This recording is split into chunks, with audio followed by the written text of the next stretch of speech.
ഒരു ദിവസം $70 മില്യൺ വരുമാനമുണ്ടാക്കുന്നത് ഈ തന്ത്രം കൊണ്ടാണ്. $70 മില്യൺ ഒറ്റ ദിവസത്തെ വരുമാനം. നിങ്ങളുടെ വെബ്സൈറ്റിൽ നിന്ന്, പോർണോഗ്രാഫിക് വെബ്സൈറ്റുകളുടെ വരുമാനം $70 മില്യൺ പെർ ഡേ. ഇപ്പൊ കാബാലിക മതത്തിന്റെ സ്ഥാനം കമ്പ്യൂട്ടറിന്റെ ആഗമനത്തോടുകൂടിയാ വന്നത്. ഇത്രയും വലുതായി. ആധുനിക ശാസ്ത്രം പുരോഗമിച്ച് പരീക്ഷിച്ചെത്തിയാൽ കാബാലിക മതം ഉറയ്ക്കുകയും സനാതനമായിരിക്കുന്നത് ചുരുങ്ങുകയും ചെയ്യുമെന്ന് കണ്ടെത്തിയവർ തന്നെയാണ് ശാസ്ത്ര പുരോഗതി ആദ്യം തന്നെ നിഷേധിച്ചത്. നിങ്ങളുടെ 5ഉം 10ഉം വയസ്സുള്ള പിള്ളേര് സിനിമ കാണുമ്പോഴും അത് TV കാണുമ്പോഴും, നിങ്ങളുടെ 5ഉം 10ഉം വയസ്സുള്ള പിള്ളേര് കമ്പ്യൂട്ടറിന് മുമ്പിൽ നിന്ന് എഴുന്നേക്കാതിരിക്കുമ്പോഴും അവർ ജന്മജന്മാന്തരമായി കൊണ്ടുവന്ന ഈ ചന്ദ്രകലാവിദ്യയെയാണോ ഉപാസിക്കുന്നതെന്ന് അറിയാതെ മകൻ മിടുക്കനാണെന്നൊന്നും കയറി പറയരുത്.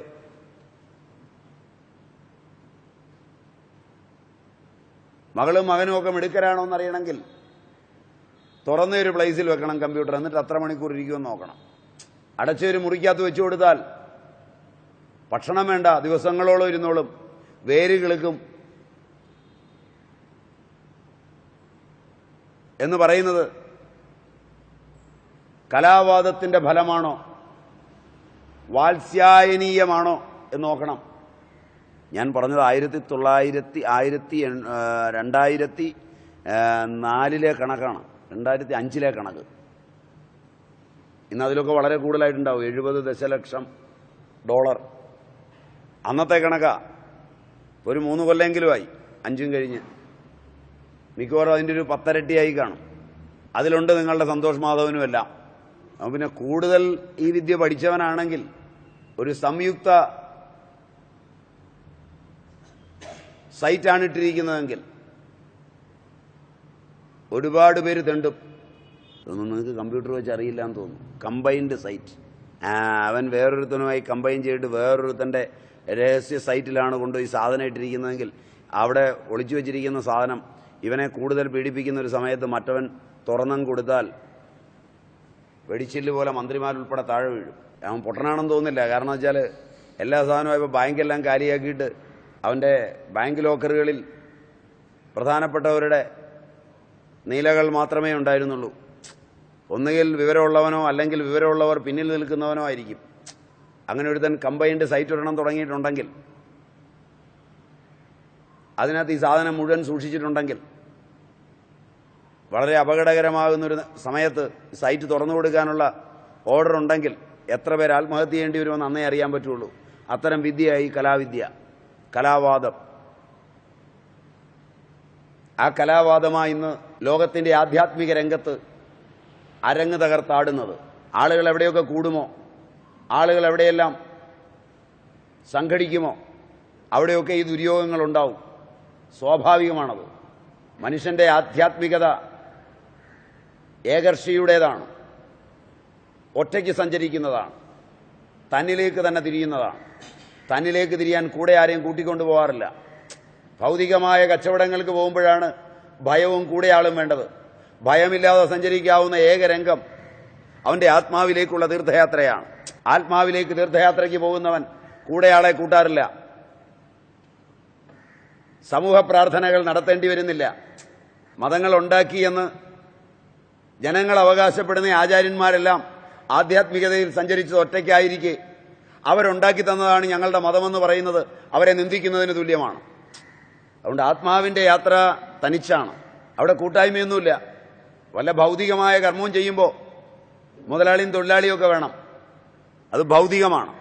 അടപൂജിക്കാനും വടപൂജിക്കാനും ഉഴുന്നു വാങ്ങിക്കണം, അരയ്ക്കണം, അരി വാങ്ങിക്കണം, അരയ്ക്കണം, ഇല പറിക്കണം, അതിനൊക്കെ തൊഴിലാളി വേണം. കൂലി കൊടുക്കേണ്ടാത്തപ്പോൾ അനുയായി ഉണ്ടാവും. അതുകൊണ്ട് അടയുണ്ടാക്കാമെന്നും വടയുണ്ടാക്കാമെന്നും അല്ലാതെ ആധ്യാത്മികത ഉണ്ടാവില്ല. ഇത് തനിച്ചുള്ളൊരു യാത്രയാണ്. അതുകൊണ്ടാണ് ഈ വിദ്യ നിഷിദ്ധമായത്. കലാവാദം അതീവ നിഷിദ്ധമാണ്. ഈ തന്ത്രം ആചരിക്കുന്നവനും കൂടി കാബാലികനായി തീരും എന്നതിനാൽ ഇതിനെ കാപാലിക തന്ത്രമായി കണക്കാക്കേണ്ടതാണ്.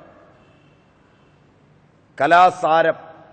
ഈ തന്ത്രം താഴ്ന്ന വർണ്ണത്തിൽ നിന്ന് ഉയർന്നതിലേക്കുള്ള ഉത്കർഷമാണ്. അതിനുള്ള പഠിപ്പാണ്. തന്റെ ജന്മം താഴ്ന്നതാണ് എന്നൊരുത്തന് തോന്നിയാൽ ഉയരുന്നതിനുള്ള വഴികളാണ്. ഇതും വാമാചാരമാകുന്നു. കുണ്ടികാമതം, കുടികാസിദ്ധി, ഗൂഢഗുൽഫസിദ്ധി, പാതുകാസിദ്ധി, പാനപാത്രസിദ്ധി, ജപജ്ഞാനസിദ്ധി, ഇവയെ വിവരിക്കുന്ന ഈ തന്ത്രവും വാമാചാരം.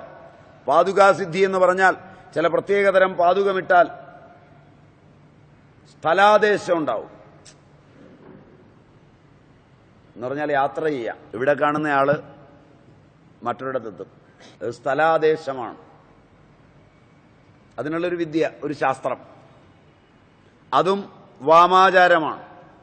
ജപജ്ഞാനസിദ്ധി, അതിന് ക്രമമായി ഉയർന്നുകൊള്ളും. അതിനെ ആഗ്രഹിച്ചു ഉയരുമ്പോൾ ഒരുപാട് പേരെ ഹിംസിച്ചിട്ടേ കടന്നു പോകുള്ളൂ. പെട്ടെന്ന് ഉയരുന്നതെല്ലാം ഒരുപാട് പേർക്ക് ഉപദ്രവം ഉണ്ടാക്കിയിട്ടുള്ള ഉയർച്ചയാണ്. ക്രമമായി ഉയരുന്നത് നാച്ചുറലായിട്ടങ്ങ് ഉയരും. എങ്ങനെയാണോ ബാല്യം കഴിഞ്ഞ് കൗമാരം വന്നോളും. ബാല്യത്തിൽ കൗമാരം വരുത്തിയാൽ സംഗതി പെശകാവും. 5 വയസ്സുള്ള ഒരുത്തനെ 20 വയസ്സുള്ളവൻ്റെ കൂടെ കളിക്കാൻ വിട്ടാൽ അവൻ പഴച്ചു പോകും. പിന്നെ അവന് പഠിക്കാൻ പറ്റില്ല. അതുകൊണ്ട് വിവരമുള്ള കാരണവന്മാർ മുതിർന്നവരുടെ കൂടെ കളിക്കാൻ പോയാൽ ഉടനെ കുട്ടിയോട് പറയും, ഇവിടെ വാ, നിന്റെ തരത്തിൽ പോയി വിളയെ. അവൻ വലിയ വലിയ കാര്യങ്ങൾ പറയും, പക്ഷെ അവൻ്റെ ഭാവി പോകും. വളരെ വയസ്സായവരോടൊപ്പം എപ്പോഴും സമ്പർക്കമൊക്കെ പുലർത്തി അവരോട് തമാശയൊക്കെ പറഞ്ഞ് കുഞ്ഞ് മൂവ് ചെയ്യുകയാണെങ്കിൽ ഇപ്പൊ പറഞ്ഞാൽ തല്ലു വാങ്ങിക്കും. മക്കളോടാ പറയുന്നേ. അച്ഛൻ പോയി പണി നോക്കെന്ന് പറയും. എന്റെ കുഞ്ഞ് ഞാൻ തീരുമാനിച്ച പോലെ ജീവിപ്പിച്ചോളാന്ന് പറയും. അതുകൊണ്ട് പഴയ ആളുകളാണെങ്കിൽ പറയും അത് ക്രമമായി വളരണം. ഇപ്പോൾ 5 വയസ്സുള്ള കുഞ്ഞ് 30 വയസ്സുള്ള കാരണവരോടൊപ്പവും, 60 വയസ്സുള്ള കാരണവരോടൊപ്പവും, 25 വയസ്സുള്ള ചെറുപ്പക്കാരനോടൊപ്പവും ചെറുപ്പക്കാരിയോടൊപ്പവും ഒക്കെ കളിച്ചും ചിരിച്ചുമൊക്കെ ഇരുന്നാൽ ചിലപ്പോഴൊക്കെ ഇടയ്ക്ക് പത്രത്തിൽ വാർത്ത വരും, അധ്യാപകൻ ദുഷിപ്പിച്ചു, അവർ പീഡിപ്പിച്ചു എന്നൊക്കെ പറഞ്ഞ് വാർത്ത വരും. അവരാണോ പീഡിപ്പിച്ചത്, ഈ കൊച്ചൻ അങ്ങോട്ട് ശ്രമിച്ചതാണോ എന്നറിയണമെങ്കിൽ അവൻ്റെ മനസ്സ് വളരുകയും ശരീരം വളരാതിരിക്കുകയും ചെയ്യുമ്പോൾ വൈകല്യങ്ങൾ ഒരുപാടുണ്ടാവും. അതുകൊണ്ട് പഴയ കാരണവത്തിമാരൊക്കെ പിള്ളേർ വീട്ടിൽ വരുന്ന പ്രൗഢകളോടൊപ്പം പോയാൽ പോരെന്ന് പറയും. അവർക്കറിയാം അത് കെണിയാണെന്നറിയാം. അതൊക്കെ നിങ്ങൾ അറിയണം. നിങ്ങൾ അറിയാതിരുന്നാൽ ഇനിയും ഇത്തരം മാധവനും സന്തോഷവും ഒക്കെ ഉണ്ടാവും. മാധവന്റെ സന്തോഷത്തിൽ ഒരുപാട് പേര് പങ്കെടുക്കും. അത് കഴിഞ്ഞ് കരയും. സന്തോഷിച്ചപ്പോൾ പത്രക്കാർ വേണമായിരുന്നു. അതിന് ജനം ഇതറിയണം. മര്യാദയോടുകൂടി ധർമ്മത്തെയും സത്യത്തെയും ഒക്കെ അറിഞ്ഞിട്ട് വേണം പെരുമാറാനും പോകാനും. അതതിൻ്റെ വ്യത്യാസം. മതോത്തരം ഇത് രസസിദ്ധി പ്രതിപാദകമാണ്. രസേശ്വരവാദത്തിലെ ഒരു നിഷിദ്ധ ഭാഗമാണ്. രസം എന്ന് പറഞ്ഞാൽ മെർക്കുറി. അതിന്റെ സിദ്ധികൾ പലതും നേടിയാൽ ചില അത്ഭുതങ്ങളൊക്കെ ഉണ്ടാക്കാം മെർക്കുറി ഉപയോഗിച്ച്. അത് വായിലിട്ട്, അത് പ്രത്യേക രൂപത്തിലുണ്ടാക്കി വായിലിട്ടാൽ മൂവ് ചെയ്യാം. ചില സാധനങ്ങൾ ഒളിപ്പിച്ചു വെക്കാം, ചിലത് അതിൽ നിന്ന് പ്രകടിപ്പിക്കാം. അങ്ങനെ രസസിദ്ധിവാദങ്ങളുണ്ട് മെർക്കുറി ഉപയോഗിച്ചുള്ളത്. സിദ്ധവൈദ്യ സമ്പ്രദായത്തിൽ ആ വഴിയിൽ ഒരുപാട് സാധനങ്ങളുണ്ട്. അതും നിഷിദ്ധമാണ് ആ ഭാഗം. വീണാഖ്യം, വീണ എന്ന പേരായ ഒരു യോഗിനിയുടെ സിദ്ധിക്കുള്ള ഉപായം. ഈ യോഗിനിക്ക് സംഭോഗയക്ഷി എന്നും പറയും. അത്തരത്തിലൊക്കെ ചെന്ന് പെട്ടാൽ വീട്ടിലോട്ട് പോരുകയില്ല. പൂജയ്ക്കും അവനത്തിനുമാണ് പോരുന്നത്. പിന്നെ ദൈവമാണെന്ന് തോന്നും. പിന്നെ അവിടുന്ന് എഴുന്നേൽക്കുകയല്ല. കേട്ടിട്ടുണ്ടാവും അങ്ങനെയൊക്കെ. എൻ്റെ ഭർത്താവിനെ അവിടെ പിടിച്ചു വെച്ചിരിക്കുക. അയാൾക്കിപ്പോൾ എന്നെ കണ്ടുകൂടാ, എൻ്റെ പിള്ളേരെയും കണ്ടുകൂടാ. അപ്പോൾ അവിടെ പോയി കിടക്കുകയാണ്. ഇങ്ങനെയൊക്കെ ചിലർ പറയുന്നത് വീണാഖ്യ എന്നു പേരായ തന്ത്രത്തിൽപ്പെട്ടതാണ്.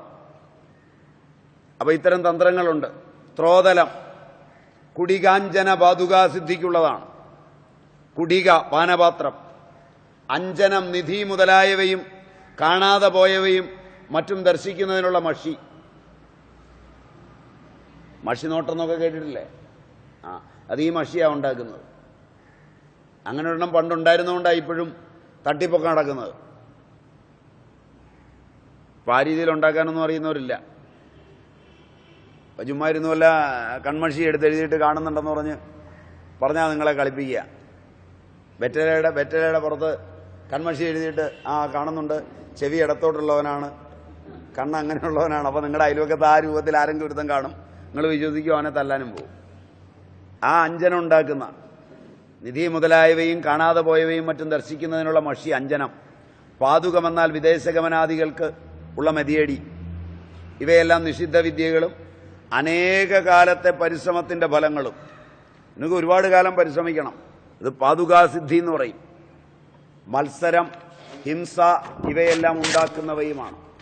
ത്രോതലോത്തരം 64,000 യക്ഷിണികളുടെ ദർശനത്തിനുള്ള വിദ്യയാണ്. അതും നിഷിദ്ധ വിദ്യയാണ്.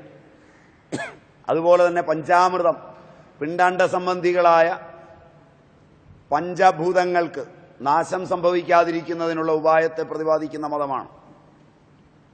എന്ന് പറഞ്ഞാൽ ശരീരത്തിലെ പൃഥ്വി തേജോ വായു ആകാശങ്ങളെ നശിക്കാതെ സൂക്ഷിക്കുന്ന വിദ്യ, ശാരീരികം, ആരോഗ്യം നീട്ടുന്ന വിദ്യ.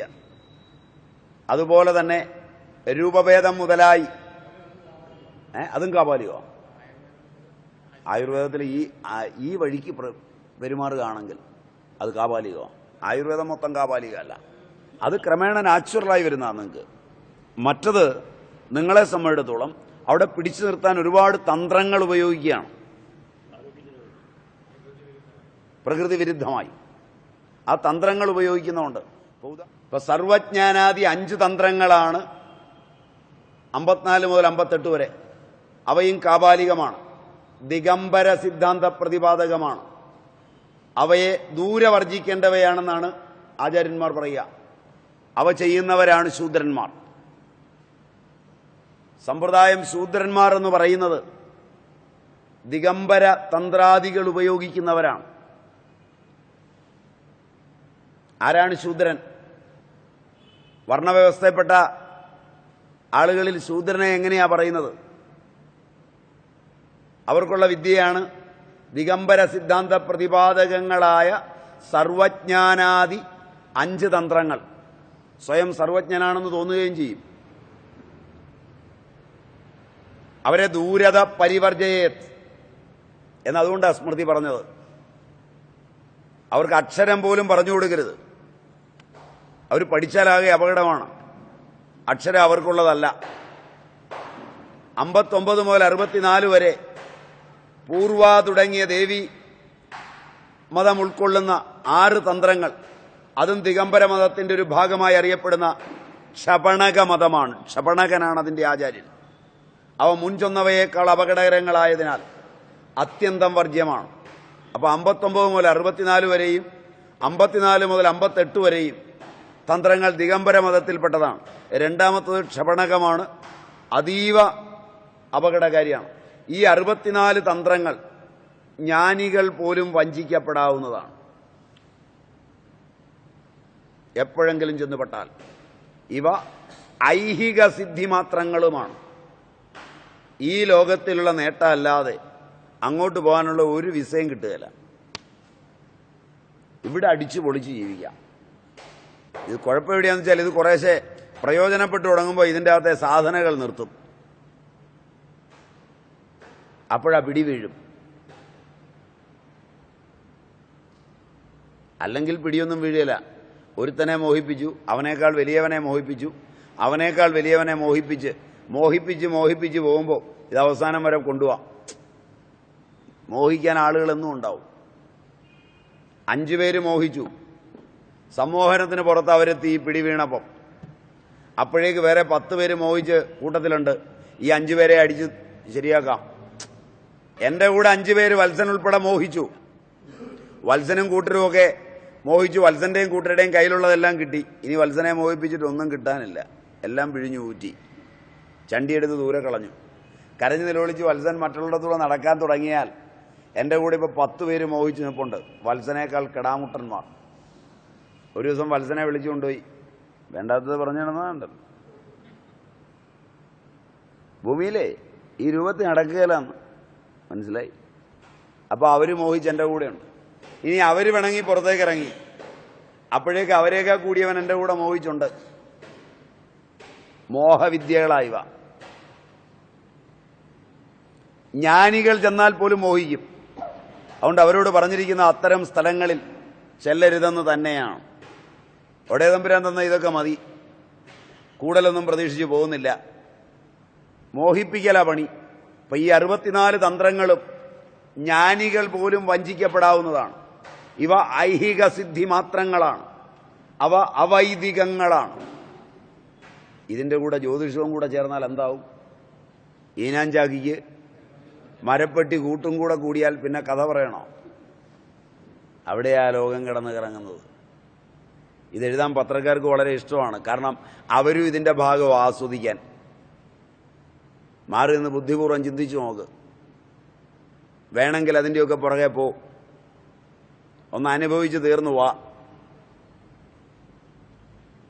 ഇല്ലെങ്കിൽ മര്യാദയ്ക്കൊക്കെ ജീവിക്കുക. ജ്ഞാനികൾ പോലും പലപ്പോഴും ഈ ചതിക്കുഴിയിൽ വീണിട്ടുണ്ട്.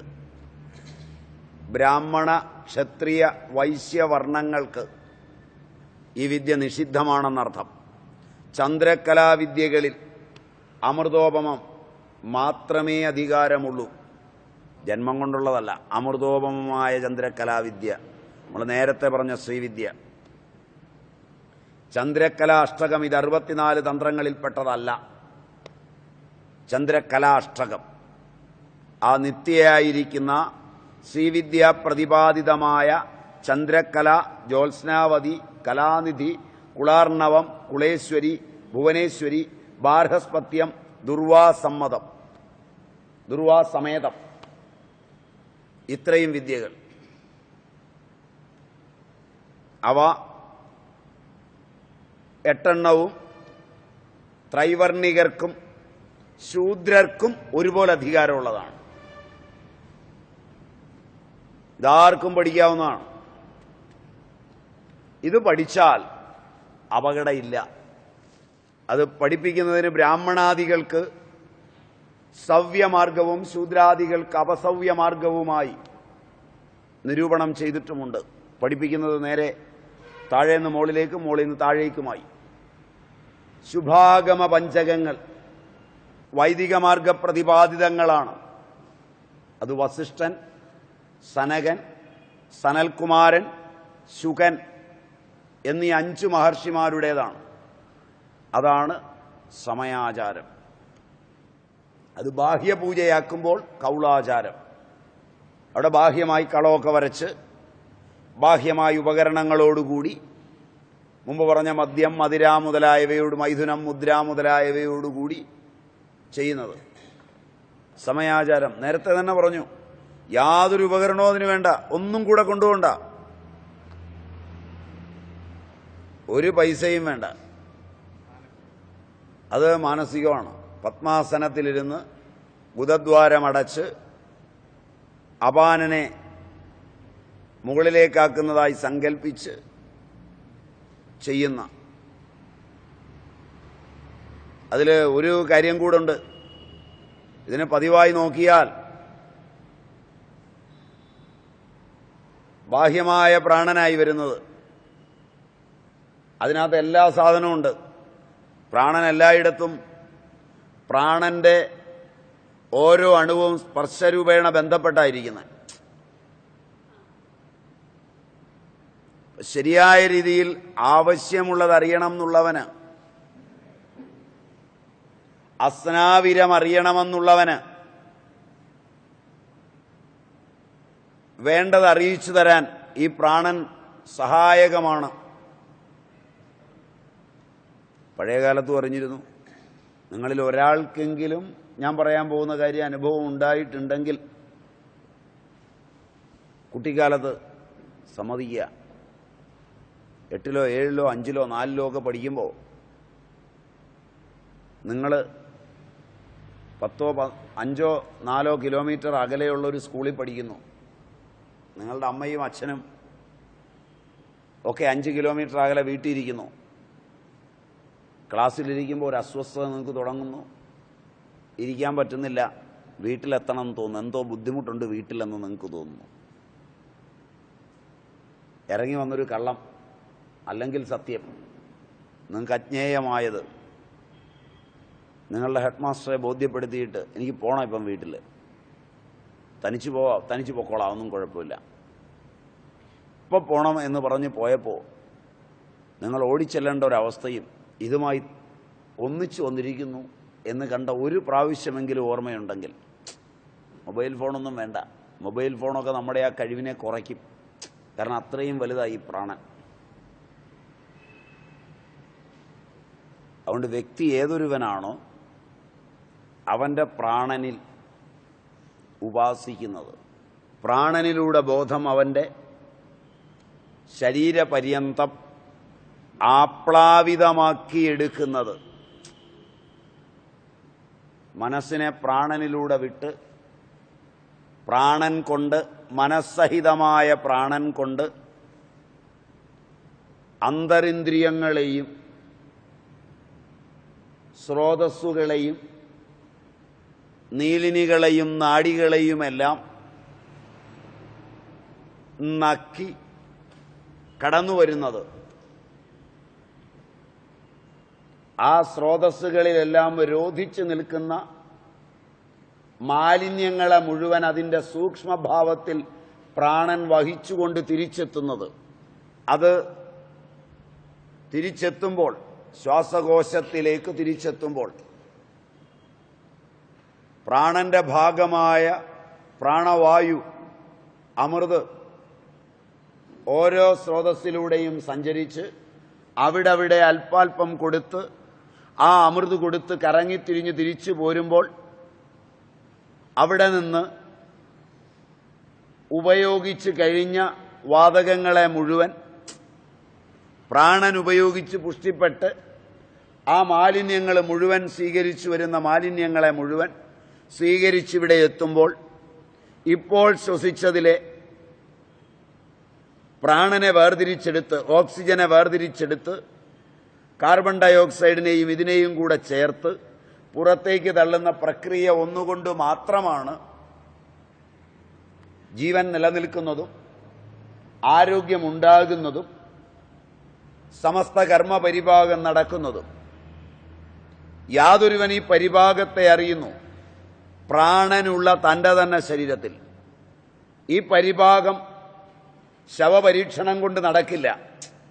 ഒരു ജീവിയുടെ ശവം കീറി മുറിക്കുമ്പോൾ പ്രാണൻ പോയിക്കഴിഞ്ഞ കോശങ്ങൾ ജീവനില്ലാത്തവയാണ്. അതെവിടെയായിരിക്കുന്നതെന്നുള്ള സ്ഥാനം ചിലപ്പോൾ കുറച്ച് മനസ്സിലായേക്കാം. പ്രാണൻ വിട്ടുപോകുമ്പോൾ ചിലപ്പോൾ ആ സ്ഥാനം മാറാം, ചിലതെങ്കിലും രൂപം മാറാം, ചിലതെങ്കിലും കുറെയെല്ലാം സ്ഥാനവും രൂപവുമൊക്കെ നിലനിൽക്കുമെങ്കിൽ തന്നെ പ്രാണനില്ലാത്ത അവയെയാണ് പഠനവിധേയമാക്കുന്നത്. പ്രാണനോടുകൂടി അവയെ പഠിക്കാനാവില്ല. എന്നാൽ ബോധത്തിന് പ്രാണൻ വാഹനമായിരിക്കുന്നിടത്തോളം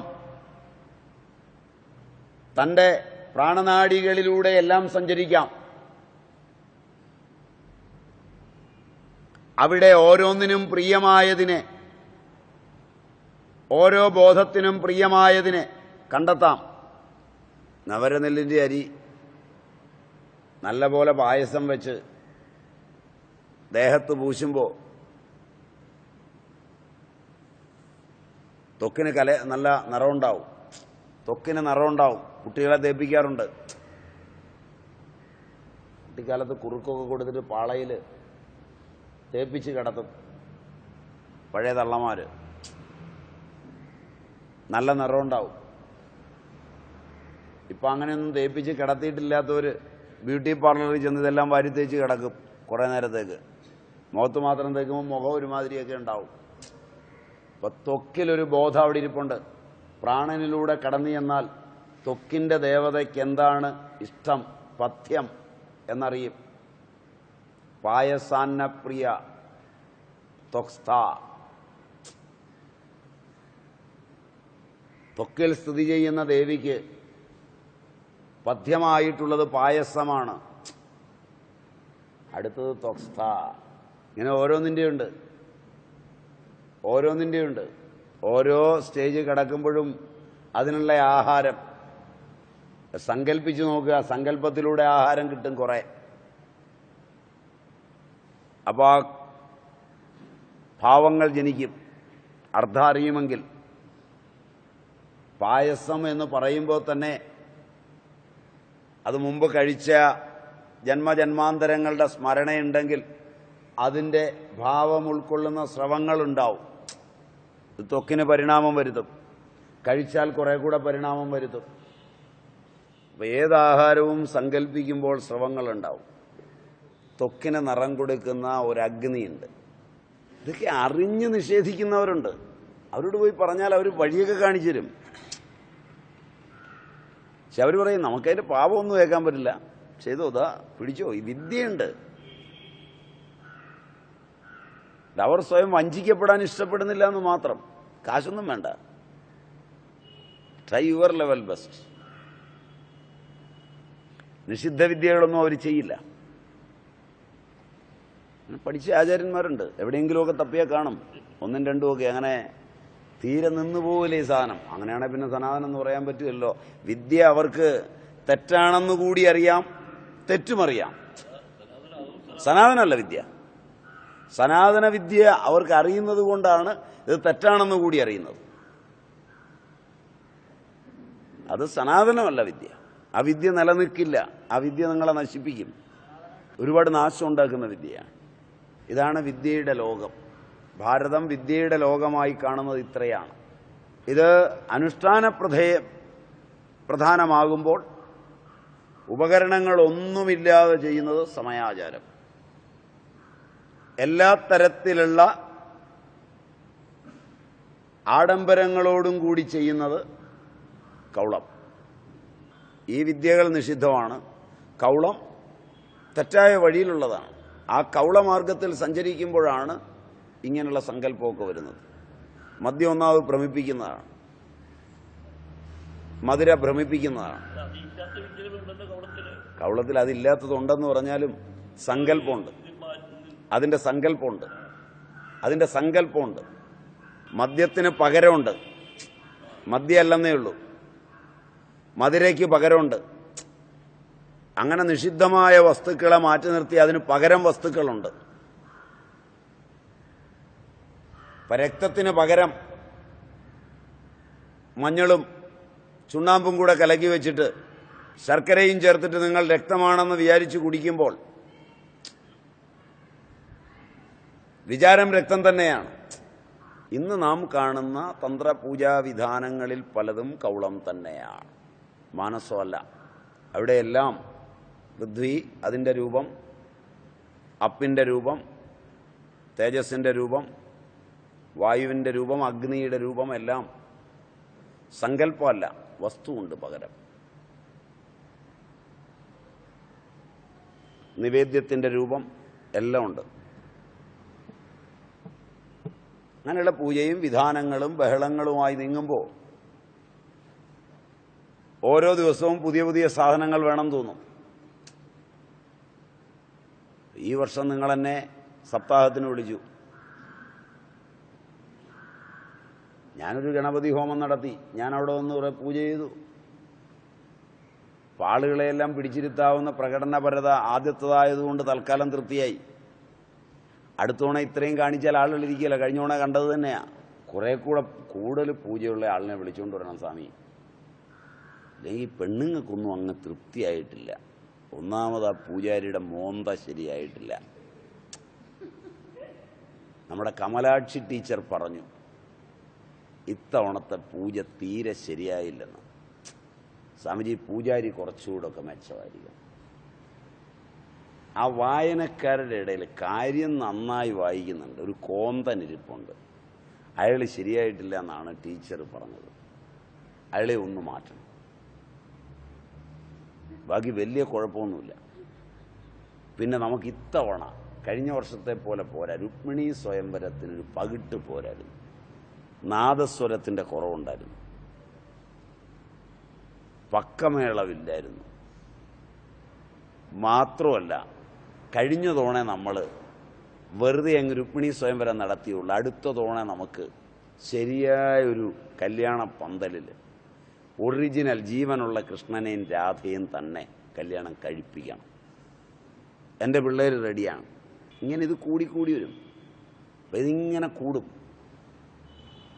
ഈ മാർഗത്തിൽ പോയി കുറയുകയില്ല, ശാന്തമാവില്ല, തീർച്ചയാണ്. അത് പോരാ ഇത് പോരാ എന്ന അശാന്തി ഇങ്ങനെ വന്നുകൊണ്ടിരിക്കും. കാരണം മനസ്സ് കാമതപ്തമാണ്. ഒന്ന് വേഗം ചെയ്യേ, സംഗതി നടത്താറായിരിക്കുന്നു. തോരണമൊന്നും കെട്ടിയത് ശരിയായിട്ടില്ല, കഴിഞ്ഞോണ കെട്ടിയ പോലെ ആവരുത്, അവിടെ നോക്കണം ഇവിടെ നോക്കണം. ശരിയല്ല. ദിവസേന കഴിഞ്ഞോണ നമ്മൾ കെട്ടിയ വാഴക്കൊല അവസാനമായപ്പോഴേക്ക് അതിൻ്റെ ഇലയൊക്കെ കരിഞ്ഞു. തോണെ അത് വരരുത്. ഓരോ ദിവസവും കൊല മാറണം, തേങ്ങാക്കൊല മാറണം. ഒടുവിലും മടുക്കുമ്പോൾ പറയും തേങ്ങാക്കൊല. പുറത്തൊരു വിശേഷണ ഇടയ്ക്കുള്ളത് ചേർത്തോണം. അതുകൊണ്ട് ഇതൊന്നും അല്ല സനാതനധർമ്മം എന്നെങ്കിലും മനസ്സിലാക്കാൻ ഒരു ഇൻട്രഡക്ഷൻ എന്ന നിലയിൽ ഇത് മനസ്സിലായിട്ടുണ്ടെങ്കിൽ, അപ്പോൾ ആദ്യം എന്തല്ല സനാതനധർമ്മമെന്ന് നമ്മൾ പറഞ്ഞു, ഓർമ്മയുണ്ടാവും. എന്താണ് സനാതനധർമ്മമെന്ന് വിവരിച്ചു. അതിൽ ബാഹ്യാചാരജമായിരിക്കുന്ന കൗളം, ആന്തരപൂജാരതിയായിരിക്കുന്ന സമയാചാരം, സമയാചാരം സർവത്ര സർവദാ പൂർണ്ണവും, അതിൽ ചക്രദർശനം സിദ്ധിച്ചവൻ സനാതനധർമ്മിയുമാണ്. കൗളത്തിലും ചക്രദർശനം സിദ്ധിക്കും. പക്ഷേ അതിൽ ഹിംസയുടെ മുറിപ്പാടുകളുണ്ട്. അത് ക്ലിഷ്ടമായ വഴിയാണ്. മാത്രവുമല്ല, മദ്യാദികളിൽ രതിയുണ്ടാവും. ആദ്യം അല്പമൊന്ന് ചടങ്ങിന് രുചിക്കും, കുറേ കഴിയുമ്പോൾ അതേ നിൽക്കുകയില്ല. പിന്നെ ആ വേഷമൊക്കെ കെട്ടിയാണ് നിൽക്കുന്നതെങ്കിൽ തൽക്കാലത്തേക്ക് പൂസറിഞ്ഞുകൊള്ളണമെന്നില്ല. പക്ഷെ എങ്കിലും അത് ആരോഗ്യത്തെയും ആനന്ദത്തെയും ബാധിക്കാതിരിക്കില്ല. ഇതാണ് അതിൻ്റെ പ്രത്യേകത. ഇതെല്ലാം മനസ്സിലാക്കി സമയാചാരം വളരെ നേർരേഖയാണെന്നും അതിലെന്നും ഒരു ന്യൂനപക്ഷം മാത്രമേ ഉള്ളൂവെന്നും അവരുടെ ധർമ്മങ്ങളും സത്യവും അവരുടെ അദ്വൈത ഭാവനയും ആണ് ലോകത്തിന് സമ്മതമാകുന്ന മതമെന്നും അതിനെ അവലംബിച്ചാണ് ബാക്കിയുള്ളത് നിലനിൽക്കുന്നതെന്നും ബാക്കിയുള്ളത് സൂത്രത്തിൽ അവനവൻ്റെ സുഖത്തെ തേടുന്നതാണെന്നും തിരിച്ചറിയുക. ഇതെല്ലാം നേടാൻ ഓടുന്നവർ ഇതിൽ പെട്ടതാ ഞാനും എന്നുള്ള ഭാവത്തിലാണ് നിൽക്കുന്നത്. ഒപ്പം ഈ ലോകത്ത് നടക്കുന്ന എല്ലാ തെമ്മാടിത്തരങ്ങൾക്കും ഉത്തരം പറയേണ്ട ബാധ്യത നല്ല ജീവിതം നയിക്കുന്നവനുണ്ട് എന്ന് വിചാരിക്കാതിരിക്കുക. ജാതീയമോ മതപരമോ വർഗപരമോ വർണ്ണപരമോ രാഷ്ട്രീയമോ ആയ ബന്ധം കൊണ്ട്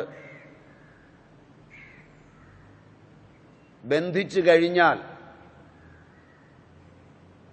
നിങ്ങൾ അങ്ങോട്ട് ചെന്ന് ബന്ധിച്ചതായാലും നിങ്ങളെ ഇങ്ങോട്ട് വന്ന് ബന്ധിച്ചതായാലും ജന്മം കൊണ്ട് നിങ്ങൾ അറിയാതെ ബന്ധിക്കപ്പെട്ടതായാലും അതിനെയെല്ലാം ന്യായീകരിക്കേണ്ടത് എൻ്റെ ഒരു ആവശ്യമാണ്. ഇല്ലെങ്കിൽ മറ്റുള്ളവർക്ക് എന്തു തോന്നും എന്ന പ്രമാണത്തിൽ ബന്ധിക്കാതിരിക്കുക. ഇത്രയുമാണ് ഇതിന് വഴി. ഇതുമായി ബന്ധപ്പെട്ടതോ ഇതിനോട് ബന്ധപ്പെടുത്താവുന്നതോ എനിക്കറിയാവുന്നതോ ആയ ചോദ്യങ്ങൾ ചോദിച്ചാൽ ഉത്തരം പറയാം. അതിൽ പുഷ്പം ആകാശത്തിൻ്റെ, ജലം ജലത്തിൻ്റെ, ഗന്ധം പൃഥ്വിയുടെ, ധൂപം വായുവിൻ്റെ, ദീപം അഗ്നിയുടെ, നൈവേദ്യം അമൃതത്വമുള്ള ആത്മാവിൻ്റെ, ഇത്രയും വസ്തുക്കളെ വെച്ചാണ് ക്ഷേത്രങ്ങളിൽ പൂജ ചെയ്യുന്നത്. ഇത്രയും വസ്തുക്കൾ നമ്മോടൊപ്പം ഇരിക്കുമ്പോൾ, ഇതിലെല്ലാം ചേർന്നതാണ് നമ്മളെ മറന്ന് ബാഹ്യവസ്തുവിനെ കുറിച്ച് അറിയുവാൻ ശ്രമിച്ചോ അറിയാൻ വേണ്ടിയോ അല്ല പൂജ ചെയ്യുന്നത്. ക്ഷേത്രാചാരത്തിൽ പൂജ ഒരു തൊഴിൽ മാത്രമാണ്. അതിലേറ്റവും രസം, നിങ്ങളുടെ ആത്മോത്കർഷത്തിനുപയോഗിക്കുന്ന ഈശ്വര പൂജയുടെ തൊഴിലാളി ഒരു വെറും ക്ലാസ് 4 ജീവനക്കാരനാണ്.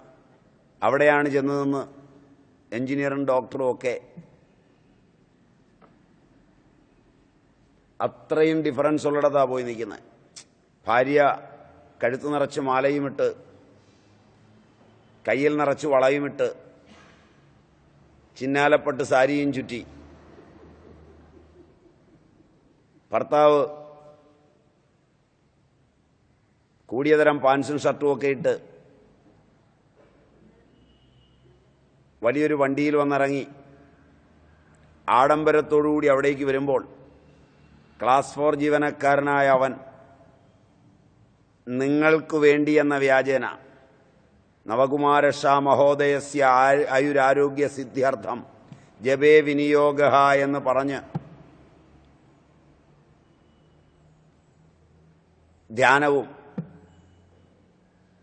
ധ്യാനശ്ലോകവും ജപിച്ച് അംഗന്യാസ കരാന്യാസങ്ങളും ചെയ്ത് നിങ്ങൾക്കായി കൂലിക്ക് ചെയ്യുമ്പോൾ നിങ്ങളുടെ ആ രൂപവും ഭാവവും മട്ടും പ്രകൃതവും നിങ്ങൾക്ക് അവൻ്റെ മുകളിലെ ഉദ്യോഗസ്ഥനായ സ്വീകാര്യം, മനസ്സിലായില്ല, മാനേജർ മുതലായവരുടെ മേലുള്ള പിടിയും അവർ തന്നെ നിങ്ങൾക്കുള്ള പ്രസാദാദികളൊക്കെ തരാൻ വേണ്ടി തയ്യാറായി നിൽക്കുന്നതും കാണുമ്പോൾ ആ നീചന്മാരുടെ പീഡനം ഏറ്റുവാങ്ങുന്ന ഈ ശാന്തിക്കാരൻ നിങ്ങൾ നന്നാകാൻ അവിടെ അർച്ചിക്കുമെന്ന് വിചാരിക്കുന്നുവെങ്കിൽ നിങ്ങൾ ലോകത്തിലെ 1-ാം നമ്പർ പൊട്ടനായിരിക്കണം. ആ ഇടനിലക്കാരൻ പ്രാർത്ഥിക്കുവാൻ വേണമെന്നുള്ളത് സമറ്റിക് സമ്പ്രദായത്തിൻ്റെ പത്രമാണ്. നേരിട്ട് പ്രാർത്ഥിക്കുന്ന സമ്പ്രദായമാണ് ഞാൻ പറഞ്ഞ സമയാചാരം. അത് സനാതനധർമ്മമാണ്. പക്ഷേ ആ സനാതനധർമ്മം മാറി വന്നത് സമറ്റിക് സമ്പ്രദായത്തിലേക്കുള്ള വഴിമാറ്റമാണ്.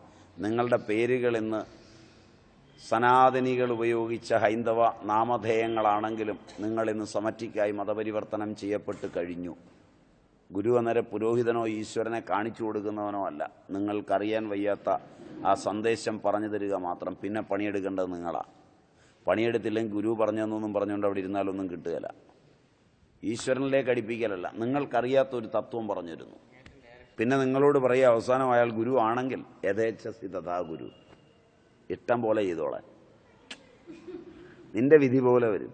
അങ്ങനെയാണ് ഭഗവാൻ ഗീതയിൽ കൃഷ്ണനും പറഞ്ഞത്. വിമർശിതത് അശേഷേണ യഥേച്ഛസി തഥാ ഗുരു. ഞാൻ പറയാനൊക്കെ ഉള്ളത് പറഞ്ഞു, നീ ഇനി വിമർശിച്ച് നോക്കി ശരിയാണെന്ന് തോന്നിയത് ചെയ്യടാ. നീ ചെയ്യുന്നത് നോക്കിയിരിക്കാനും നിന്നെ ചുമന്നുകൊണ്ട് നടക്കാനും ഒന്നും നമുക്ക് നേരമില്ലടാ കുഞ്ഞേ എന്ന് പറയുന്നൊരു വാക്ക്. നിന്റെ സകല പാപങ്ങളും പുണ്യങ്ങളും ഒക്കെ നീ ഉത്തമനാണെങ്കിൽ ഞാൻ നോക്കും ആ ഔന്നത്യത്തിൽ. അതുകൊണ്ട് ഇടനിലക്കാരൻ ആവശ്യമില്ല. പിന്നെ ഇടനിലക്കാരൻ വരുമ്പോൾ നിങ്ങൾക്ക് വിവരമില്ല. വിവരമുള്ളവർ ചോദിച്ചിട്ടുണ്ട് പണ്ട് വോൾട്ടയർ ആണെന്ന് തോന്നുന്നു, മരണക്കിടക്കുകയാണ്. ഒപ്പീസ് ചൊല്ലാൻ വന്നു 2 അച്ഛന്മാർ.